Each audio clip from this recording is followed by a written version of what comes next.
Dauro jolweny mar alufu achiel e piny mar DRC e bwo chenro motesini Operation Shujaa machiegni kama kweth jolweny obal e pinyno M23 nitiere.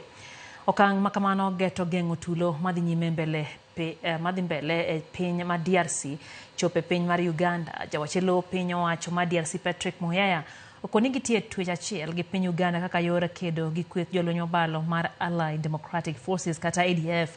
Kabende oluwo ni ponone piny Rwanda odhi nyime gi siro kweth mobalo mar M23. Lweny makamano biro bende odhi mbele.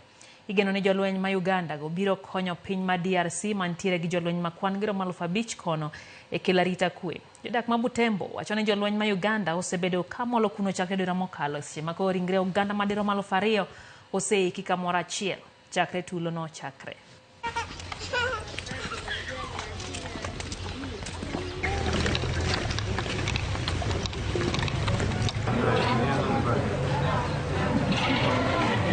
Ndio, ukishamaliza